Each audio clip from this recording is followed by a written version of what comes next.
ಈಗ ತಾವ್ ಹೇಳ್ದಂಗೆ ಅಣ್ಣ, ಆಲ್ಮೋಸ್ಟ್ ಬೆಂಗಳೂರು ಸಿಟಿ ಕಾರ್ಪೊರೇಷನ್ ಚುನಾವಣೆ 9 ವರ್ಷದಿಂದ ನಡೆದಿಲ್ಲ, ಲಾಂಗ್ ಟೈಮ್.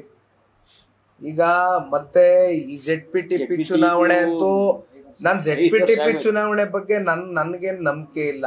ಈಗಿರ್ತಕ್ಕಂತ ರಾಜಕಾರಣದ ಕೆಲವೊಂದಷ್ಟು ವಿದ್ಯಮಾನಗಳು, ಬೆಳವಣಿಗೆಗಳು ನೋಡಿದಾಗ ZPTP ಚುನಾವಣೆ ಸರ್ಕಾರ ನಡೆಸ್ತಕ್ಕಂಥದ್ದಕ್ಕೆ ಮನಸ್ ಮಾಡಿದ್ಯಾ ಅಂತಕ್ಕಂಥದ್ದು ನಮಗಂತೂ ಏನ್ ನಂಬಿಕೆ ಇಲ್ಲ. ಯಾಕೆಂದ್ರೆ ಈಗ ತಾವೇ ನೋಡ್ದಂಗಣ, ಪ್ರತಿನಿತ್ಯ ನವೆಂಬರ್ ತಿಂಗಳಲ್ಲಿ ದೊಡ್ಡ ಕ್ರಾಂತಿ ಆಯ್ತದೆ ಅಂತ ಒಬ್ರು ಮುಖ್ಯಮಂತ್ರಿಗಳ ಬಹಳ ಆಪ್ತ ಸಚಿವ, ಮಂತ್ರಿಮಂಡಲದಲ್ಲಿ ಇರ್ತಕ್ಕಂಥ ಬಹಳ ಹಿರಿಯರು, ಅವರು ಪಾಪ ಹೇಳ್ತಾರೆ, ಕ್ರಾಂತಿ ಮಾಡೋರು ಕ್ರಾಂತಿ ಆಗತ್ತೆ ಅಂತ ಹೇಳಿ ಮಾಡ್ತಕ್ಕಂಥದ್ದೇನು ಆಗಲ್ಲ. ರಾಜಕಾರಣದಲ್ಲಿ ಕ್ರಾಂತಿ ತಾನಾಗ್ತಾನೆ ಆಗತ್ತೆ, ಆಗ್ಬೇಕಂತ.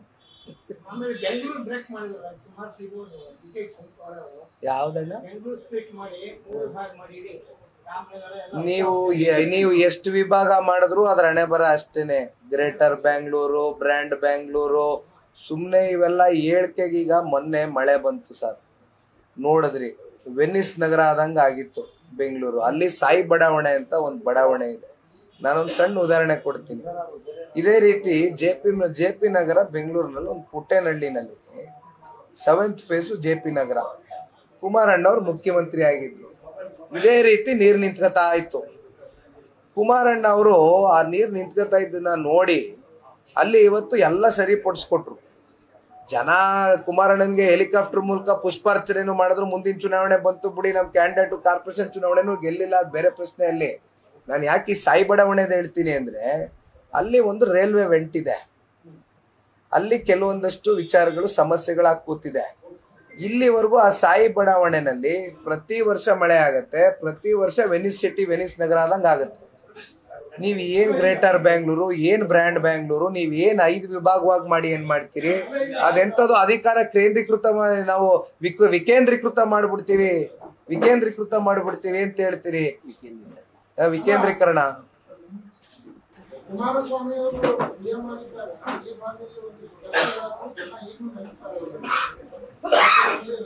ಬನ್ನಿ ಹನುಮಂತಣ್ಣ.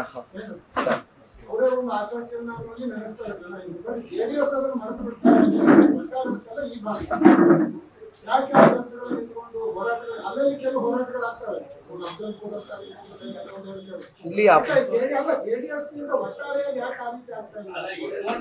ಕುಮಾರಸ್ವಾಮಿ ಅವರಿಗೆ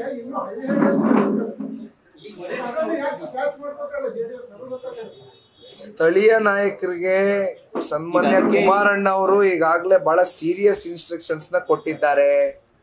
ಸನ್ಮಾನ್ಯ ಕುಮಾರಣ್ಣ ಅವ್ರಿಗೆ ತಾವು ಹೇಳ್ದಂಗೆ ರಾಜ್ಯಾದ್ಯಂತ ಅದು ಯಾವುದೇ ಜಿಲ್ಲೆ, ಯಾವುದೇ ತಾಲೂಕು, ಯಾವುದೇ ಹಳ್ಳಿ ಇದ್ರೂ ಕೂಡ ಅಭಿಮಾನಿಗಳಿದ್ದಾರೆ. ಅವ್ರು ಕೊಟ್ಟಿರ್ತಕ್ಕಂಥ ಕಾರ್ಯಕ್ರಮ ಸ್ಮರಿಸ್ಕೊಳ್ತಾರೆ.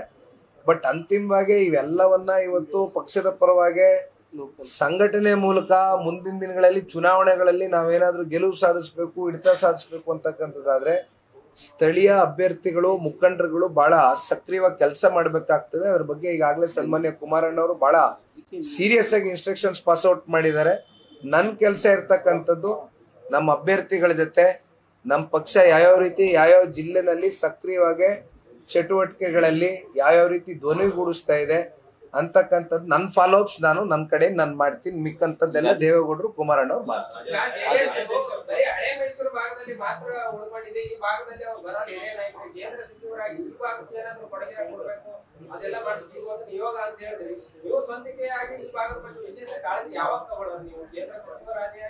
ಅಲ್ಲ ನೋಡಿ, JDS ಪಕ್ಷ ಕೊಟ್ಟ ಕೊಡುಗೆ ಬಹಳಷ್ಟು ಅದಾವಿಲ್ಲ. ಇವತ್ತು ನೀರಾವರಿಗೆ ದೇವೇಗೌಡರು ಕೊಟ್ಟ ಕೊಡುಗೆ, ಕೃಷ್ಣ ಭಾಗ್ಯ ಕೊಟ್ಟ ಕೊಡುಗೆಗಳು ಯಾರು ಮರೆಯಕ್ಕಾಗೋದಿಲ್ಲ. ನೀವು ಹಂಗ ಆಪಾದನೆ ಮಾಡಬಾರ್ದು. ಕ್ಷಮೆ ಕೇಳ್ತೀನಿ. ನೀವು ಏನು ಇಲ್ಲ, ನೀವು ಕೊಟ್ಟಿಲ್ಲ ಅನ್ನೋದು ಸರಿಯಲ್ಲ.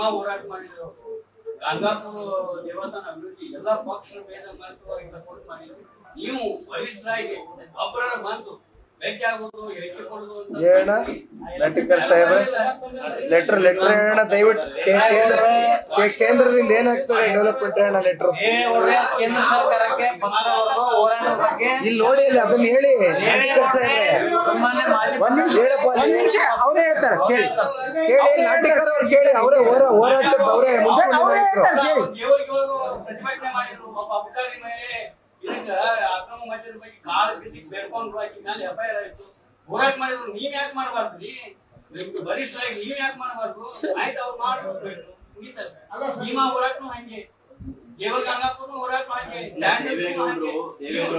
ಸರ್ ಕೇಳ್ರಿ ಕೇಳ್ರಿ ಏನ್ ಮಾಡ್ಯಾರ ಅಂತ ಕೇಳಿ ವರಿಷ್ಠರವರೇ ಅಲ್ಲಣ್ಣ ಮತ್ತ ಅವ್ರ ಬಗ್ಗೆ ಮಾತಾಡಿದ್ರೆ ಅವ್ರದೇ ತಾನೆ ಪಾರ್ಟಿ ಅವರಿಂದ ತಾನೆ ಜನತಾದಳ ಪಕ್ಷ ಎಲ್ಲ ಇವ್ರು ನಾಡಗೌಡ ಬಟ್ ಹಂಗಲ್ಲ ಹೇಳಿ ಬ್ರದರ್ ಹೇಳಿ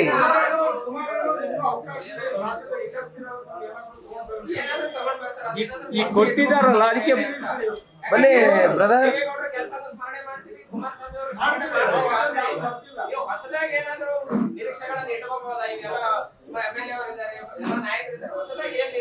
ಸರ್ ನಾನು ನಿಮ್ಗೊಂದು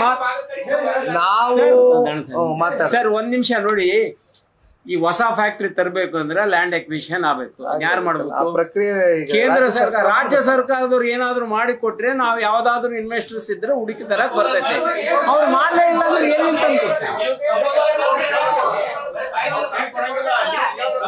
ಸರ್ ನಾವ್ ಹೆಂಗ್ ಕೇಳಕ್ ಬರ್ತೈತ್ರಿ ಕೇಂದ್ರ ಸರ್ಕಾರ ರಾಜ್ಯ ಸರ್ಕಾರ ಕೇಳ್ತೇನೆ ರಾಜ್ಯ ಸರ್ಕಾರ ಕೇಂದ್ರಕ್ಕೆ ಕೇಳ್ಬೇಕು ನೀವು ಉಂಟಾ ಹೇಳ್ತೀರಲ್ಲ ನಾವ್ ಹೋಗಿ ಅಲ್ರಿ ಇವರು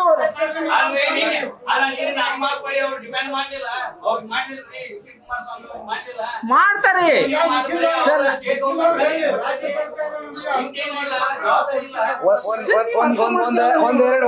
ಒಂದೆರಡು ಉದಾಹರಣೆ ಕೊಡ್ತೀನಿ ಅಣ್ಣ ಒಂದ್ ನಿಮಿಷ ಅಣ್ಣ ಒಂದೆರಡು ಉದಾಹರಣೆ ಕೊಡ್ತೀನಿ ಅಣ್ಣ ಒಂದೆರಡು ಉದಾಹರಣೆ ಇತ್ತೀಚೆಗಾಗಿದ್ದು ಒಂದೆರಡು ಉದಾಹರಣೆ ಕೊಡ್ತೀನಿ. ಈಗ ಕುಮಾರಣ್ಣ ಅವರು ಉಕ್ಕು ಬೃಹತ್ ಕೈಗಾರಿಕೆ ಸಚಿವರು ಕೇಂದ್ರದಲ್ಲಿ ಇರ್ತಕ್ಕಂಥ ಕೃಷಿ ಸಚಿವರು ಯಾರು? ಶಿವರಾಜ್ ಸಿಂಗ್ ಚೌಹಾಣ್ಜಿರವರು. ರೈತರು ಒಂದ್ ಕಡೆ ಮಾವು ಬೆಳೆಗಾರರು, ಒಂದ್ ಕಡೆ ತಂಬಾಕುವನ್ನ ಬೆಳೀತಕ್ಕಂಥ ನಮ್ಮ ಮೈಸೂರು ಹಾಸನ ಆ ಭಾಗದಲ್ಲಿ ಇರ್ತಕ್ಕಂಥ ರೈತರು. ಬೆಂಬಲ ಬೆಲೆ ಸಿಕ್ಲಿಲ್ಲ, ಅವ್ರು ಬೆಳೆದಂತ ಪ್ರೊಡಕ್ಷನ್ಗಳು ತಗೊಳ್ಳಿಲ್ಲ. ಆ ಸಂದರ್ಭದಲ್ಲಿ ಒಂದು ನಿಯೋಗ ಸನ್ಮಾನ್ಯ ಕುಮಾರಣ್ಣ ಅವ್ರಿಗೆ ಅಪ್ರೋಚ್ ಆಯ್ತು, ರೈತ ನಿಯೋಗ ಬಂದ್ರು. ಅದ್ರಲ್ಲಿ ಬಹಳ ಜನ ವಕೀಲರು, ಬಹಳ ವಿದ್ಯಾವಂತರು ಎಲ್ಲರೂ ಇದ್ದಾರೆ. ಲೆಟರ್ ಬರೆದ್ರು ಕೃಷಿ ಸಚಿವರಿಗೆ, ಫೋನ್ನಲ್ಲಿ ಮಾತಾಡಿದ್ರು. 2.5 ಲಕ್ಷ ಮೆಟ್ರಿಕ್ ಟನ್ ಮಾವು ಬೆಳೆಗಾರರು ನಮ್ಮ ಭಾಗದಲ್ಲೆಲ್ಲ ಸೇಲ್ ಮಾಡಿಸ್ಕೊಟ್ರು. ಅಂದ್ರೆ ನಾನು ಹೇಳೋದು ಅಟ್ಲೀಸ್ಟ್ ಆ ರೀತಿ ಒಂದು ನಿಯೋಗ ರಾಜ್ಯ ಸರ್ಕಾರದಿಂದ ಒಂದು ಸೌಹಾರ್ದಯುತವಾಗಿ ಬಂದು ಕುತ್ಕೊಂಡು ಸಂಬಂಧಪಟ್ಟಂತ ಮಂತ್ರಿಗಳು ಭೂಸ್ವಾಧೀನ ಪ್ರಕ್ರಿಯೆ ನಾವು ಮಾಡ್ಕೊಡ್ತೀವಿ, ನಾವು ಲ್ಯಾಂಡ್ ಅಕ್ವಿಸಿಷನ್ ಮಾಡ್ಕೊಡ್ತೇವೆ, ಬನ್ನಿ ಇಂಡಸ್ಟ್ರಿ ಮಾಡೋಣ ಅಂತಕ್ಕಂಥದ್ದು. ಯಾಕಂದ್ರೆ ಸನ್ಮಾನ್ಯ ಕುಮಾರಣ್ಣ ಅವರಂತೂ ಹೃದಯ ವೈಶಾಲ್ಯತೆಯಿಂದ ಕರೀತಾರೆ, ನಾವಂತೂ ಓಪನ್ ಇದೀವಿ, ನಾವು ಅಪ್ರೋಚ್ ಮಾಡ್ತೀವಿ, ನಾವೇ ಅಪ್ರೋಚ್ ಮಾಡ್ತೀವಿ. ಯಾಕಂದ್ರೆ ನಮ್ ಜನಕ್ಕೆ ಒಳ್ಳೇದಾಗಬೇಕು, ರಾಜ್ಯಕ್ಕೆ ಒಳ್ಳೇದಾಗಬೇಕು, ಕೆಲಸಗಳಾಗಬೇಕು, ಉದ್ಯೋಗಗಳು ಸೃಷ್ಟಿ ಆಗಬೇಕು, ಇಂಡಸ್ಟ್ರಿಗಳಾಗಬೇಕು.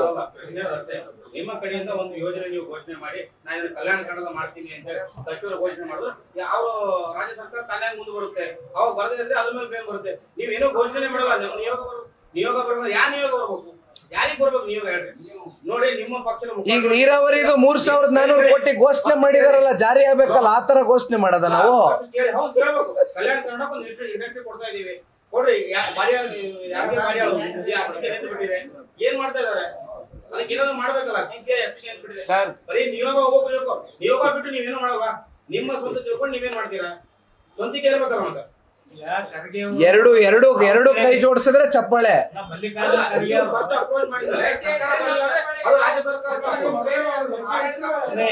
ಅಲ್ಲ ರೀ, ಮಲ್ಲಿಕಾರ್ಜುನ ಖರ್ಗೆ ಅವರು ಕಲ್ಯಾಣ ಕರ್ನಾಟಕ ಭಾಗದಲ್ಲಿ ಸಭೆಯಲ್ಲಿ ಮುಖ್ಯಮಂತ್ರಿಗಳಿದ್ರು, ಡಿ.ಕೆ. ಶಿವಕುಮಾರ್ ಆಶೀರ್ವಾದ ಹೇಳಿದ್ರು. ಕೇಂದ್ರದಿಂದ ಹಲವಾರು ಯೋಜನೆಗಳಿಗೆ NHA ಇರ್ಬೋದು, ರೈಲ್ವೆ ಇಲಾಖೆ ಇರ್ಬೋದು, ಸರ್ಕಾರ ಕೇಂದ್ರ ಸರ್ಕಾರ ಕೊಟ್ಟಂತ ಅನುದಾನಕ್ಕೆ ರಾಜ್ಯ ಸರ್ಕಾರ ಲ್ಯಾಂಡ್ ಅಕ್ವಿಸಿಷನ್ ಮಾಡಿ ಮಾಡ್ತಾ ಇಲ್ಲ ಅನ್ನೋದು ನಾವ್ ಹೇಳೋದಲ್ಲ. ವಿರೋಧ ಪಕ್ಷದವರು, ಅವ್ರ ಪಕ್ಷದ ಮುಖ್ಯಮಂತ್ರಿಗಳಿಗೆ ಖರ್ಗೆ ಅವರು ಹೇಳಿದ್ರು, ನೀವೆಲ್ಲ ಮಾಧ್ಯಮದವ್ರು ನೋಡಿದ್ರು ಟಿವಿಯಲ್ಲಿ. ಅದೆಲ್ಲ ಅಭಿವೃದ್ಧಿ ಆಗ್ಬೇಕಂದ್ರೆ ದಾವಣಗೆರೆಯಿಂದ ಇರ್ತದೆ, ಈ ಭಾಗಕ್ಕೆ ಬರಲ್ಲ ಅಂತ ಹೇಳಿ ಇವರೇ ಇದ್ರು. ಈಗ ಈಗ ದೊಡ್ಡಪ್ಪಗೌಡ್ರು ಹೇಳ್ದಂಗೆ ಶರಣಗೌಡ್ರು ಇಲ್ಲೇ ಕೂತವ್ರೆ. ಏನ್ ಬ್ರದರ್, ಎಷ್ಟು ವರ್ಷ ಅವ್ರ ಕುಟುಂಬ ಎಷ್ಟು ಸಲ ಶಾಸಕ ಸ್ಥಾನ ನೋಡಿದ್ದಾರೆ, ಎಷ್ಟು ಸಲ ಸಂಸತ್ ಸ್ಥಾನ ನೋಡಿದ್ದಾರೆ, ಎಷ್ಟು ಸಲ ಆಡಳಿತ ಪಕ್ಷದಲ್ಲಿದ್ದು ಮಂತ್ರಿಗಳ ಕೆಲಸ ಮಾಡಿದ್ದಾರೆ, ಕೇಂದ್ರದಲ್ಲಿ ಕೆಲಸ ಮಾಡಿದ್ದಾರೆ. ಏನ್ ಕೊಡುಗೆ ಹಂಗಾರೆ? ಬರೀ ಜನತಾದಳ ಪಕ್ಷಕ್ಕೆ ಕೇಳೋದಾದ್ರೆ ಇಷ್ಟೆಲ್ಲ ಅಧಿಕಾರ ಪಡ್ಕೊಂಡಿರ್ತಕ್ಕಂಥ ಕಾಂಗ್ರೆಸ್ನ ಹಿರಿಯ ನಾಯಕರು, ಅವ್ರ ಕುಟುಂಬದಿಂದ ಏನ್ ಕೊಡುಗೆ ಅಣ್ಣ? ಅವ್ರಿಗೂ ನೀವು ಪ್ರಶ್ನೆ ಕೇಳ್ಬೇಕಲ್ಲ.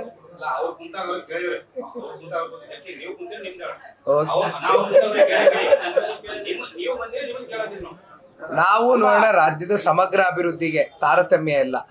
ಹಳೆ ಮೈಸೂರು ಪ್ರಾಂತ್ಯ, ಕಲ್ಯಾಣ ಕರ್ನಾಟಕ ಅಂತ ತಾರತಮ್ಯ ಇಲ್ಲ, ಎಲ್ಲ ಒಂದೇ. ಅರಣ್ಯ ಇಲಾಖೆ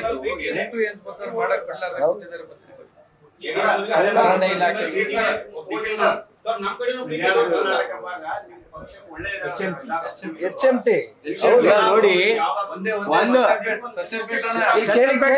ಶರಣಗೌಡ್ರೆ